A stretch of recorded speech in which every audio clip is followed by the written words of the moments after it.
Merhaba değerli arkadaşlarım. Yine beklenen önemli ve büyük maçlardan bir tanesi Manny Pacquiao ve Yordenis Ugas maçı.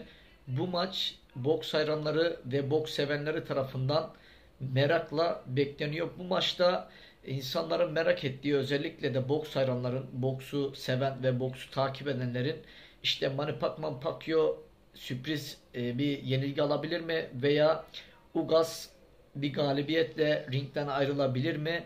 Bunun gibi birçok insanların kafasında soru işaretleri var. Biraz bunlardan bahsedeceğim. Boksu anlatacağız. Boksta neler olabilir ve Manny Pacquiao ringe nasıl gelir? Manny Pacquiao performans olarak ringde Ugas'a karşı beklenenin gerisinde kalırsa bir yenilgiyle ringden ayrılabilir mi? Veya Ugas Manny Pacquiao karşısında zaferle ringden ayrılabilir mi? Sürpriz bir zafer olabilir mi Ugas için? Bununla ilgili biraz konuşacağız. Arkadaşlar öncelikle şunu söylemek istiyorum. Manny Pacquiao büyük bir boksör, yetenekli bir boksör. Boksu çok iyi biliyor, çok zeki ve çok akıllı bir boksör. Ringe girdiğinde emin olun dışarıdaki o sempatik konuşmaları, sempatik tavırlarının hiçbiri kalmıyor. Ringde bambaşka bir Manny Pacquiao oluyor. Gerçekten ringin içerisine girdiğinde isminin hakkını veriyor. Tecrübesini ve ringdeki o gücünü ring etrafındaki insanlara hissettiriyor. Ugas Kübalı bir boksör. Kübalılar boksu iyi bilen, boksu seven, boks onların neredeyse dünyası haline gelmiş ve boksta Küba'da birçok efsane var. Birçok Kübalı boksörün her yerde görürüz. Olimpiyatlarda ve dünyanın birçok büyük arenasında Kübalı boksörler boy gösterir. Tabi bu maçta Manny Pacquiao ve Ugas nasıl bir taktik ve nasıl bir kafasındaki planlar ringe gelecek. Biraz bunlardan bahsedelim. Öncelikle şunu söyleyeyim. Manny Pacquiao için tecrübe olarak ringe geldiğinde zaten 1-0, 2-0 hani galip özellikle de Manny Pacquiao'nun bir ismi var. Dünyada bir ismi var. Ringler Manny Pacquiao'nun attığı ringin etrafındaki daha doğrusu hakemler Manny Pacquiao'nun attığı yumrukları görecek. Ona puan basacak. Yordenis Ugas'ı da görecekler ama Pacquiao kadar değil. Bu da bir gerçek. Ama şu bir gerçek. Tabi Ugas'ın ringdeki performansı eğer ki net bir galibiyet almak istiyorsa biraz kendini göstermesi gerekiyor.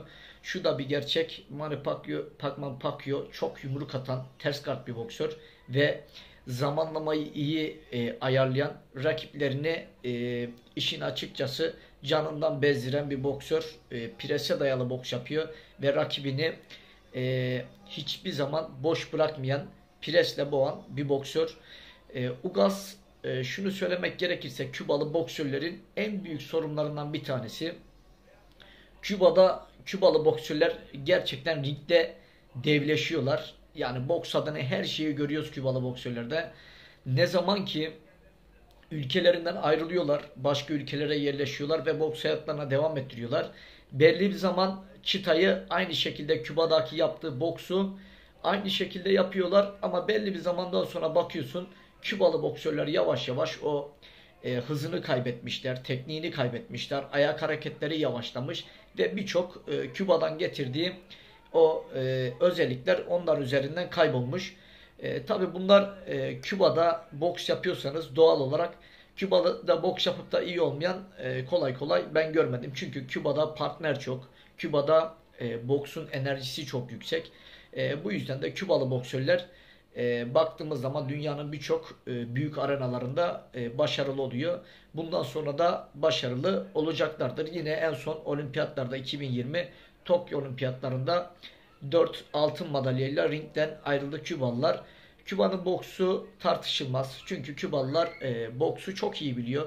Boksu bildikleri için de Kübalılar her zaman ringde çok rahat görürüz. Özellikle de düşünün olimpiyat gibi büyük bir organizasyonda Kübalı boksörün ikinci rounddan sonra üçüncü roundda hiç yumruk atmadan net bir galibiyet kazanması. Yani kazandığına inanması, ilk iki round alabildiği kadar puanları alması ve galibiyetine inanması, ikinci roundda inanması ve son roundda hiç yumruk atmaması Kübalı boksörlerin olimpiyatlarda ne kadar rahat olduğunu, böyle büyük bir organizasyonda gerçekten boksu iyi bildiğini ve boksta ring içerisinde çok rahat olmasının sebeplerinden bir tanesi de tecrübeli ve boks bilgisinin yüksek olması. Doğal olarak Kübalı boksörler iyi. Yordenis Ugas da aynı şekilde iyi. Tabii Manny Pacquiao tecrübe, hız, yetenek, ters kart bir boksör. Ugas'a da ters gelecektir. Ugas'ın en büyük sorunlarından bir tanesi, Ugas Küba boksundan uzaklaşmış. Daha çok Amerika, İngiltere ve diğer ülkelerin boksunu kendine, profesyonel boksu nasıl gidiyorsa o şekilde boks yapmaya başlamış. Kapalı, sert yumruk vuruyor, böyle güçlü yumruklar. Ama şu var, Küba boksu profesyonel boksta da iş yaptığını gördük. Özellikle de Erislandy Lara'nın Canelo Alvarez karşısındaki maçı hala insanların dilindedir. Hala insanlar bu maçı konuşur.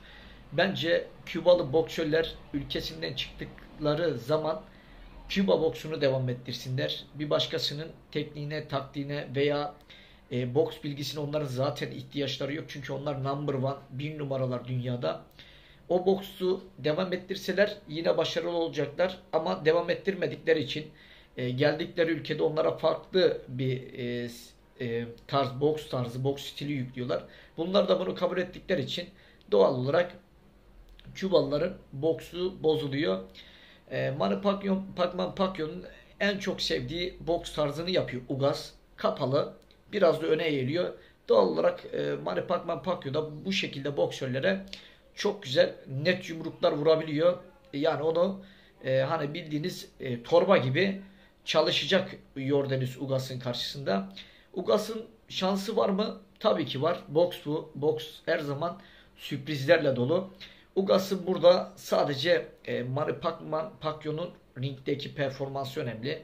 Eğer 12 roundluk bir maça hazır değilse, çok iyi antrenmanlar yapmadıysa ve 12 roundda biraz performans olarak düşerse, Ugas güçlü bir boksör, net vuran bir boksör ve rakibinin açığını bekleyen, açığını bulduğu anda 1-2-3 kombine veya 2 kombine yapan bir boksör.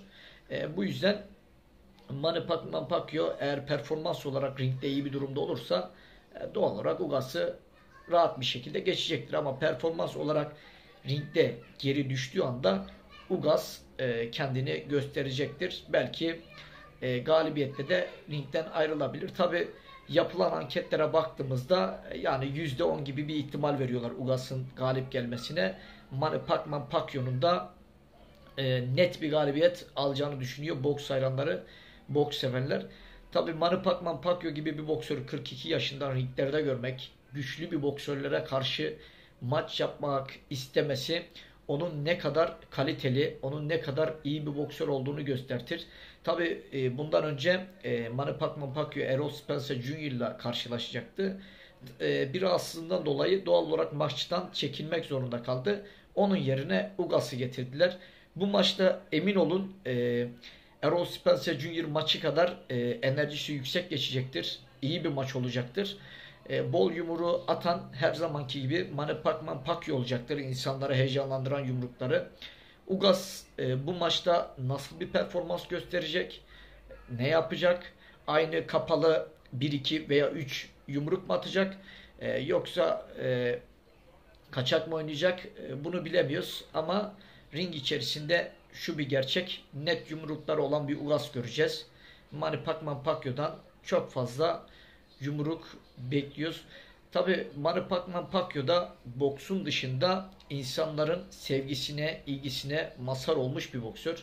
Kazandığı paranın neredeyse yarısından çoğunu fakir insanlara harcamış. İnsanlar tarafından çok büyük değer ve ilgi gören bir boksör.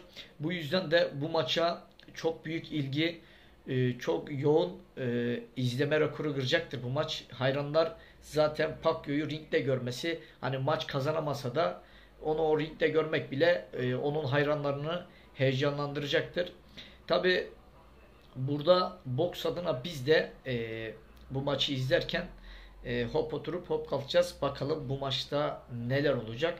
Burada Manny Pacquiao bir yenilgi alabilir mi? Veya Ugas galibiyetle sonuçlansa insanlar şaşırır mı? Bence çok fazla şaşırılacak bir şey yok. Örnek vereyim, Manny Pacquiao 42 yaşına gelmiş. Bu yaşta bir maç kaybetse insanlar hani o işte maç kaybetti demez. Hani 42 yaşında der, artık yaşı da geldi. Doğal olarak vücut ve performans olarak geri düştüğü için bu maçı kaybetti derler. Yine Pacquiao'yu alkışlarlar. Ugas bu maçta galip gelse insanlar çok da fazla şaşırmaz. Sonuçta Ugas da kötü bir boksör değil. Knockoutları var, galibiyetleri var. Ama ne olursa olsun ben her zaman şunu söylüyorum. Tecrübeli boksörler ringe girdiğinde ne yapıp ne edip o maçı alırlar. Pacquiao da bu maçı alacaktır. Benim buna da inancım tamdır. Ama Ugas'tan da bir galibiyet gelirse şaşırmam. Çünkü boksta ne zaman ne olacağı hiç belli olmaz. Bu boks iyi çalışan, çok isteyen ve mücadele eden kazanır. Ama mücadeleyi bırakan boksta ring içerisinde kaybeder. Ne kadar antrenörü iyi olursa olsun, ne kadar örnek vereyim geçmişte maça hazırlanırken çok çalışırsa çalışsın, bunların önünde de olan bir şey var. O an ringe girdiğinizde bütün o çalıştığınız antrenmanların hepsini oraya dökmektir. Eğer bunu yapamazsanız doğal olarak da ringde başarılı olamazsınız. Boksta birçok etken var. Psikolojikmen ringin örnek vereyim dışında başlar bu. Bu savaş bir gün iki gün önce.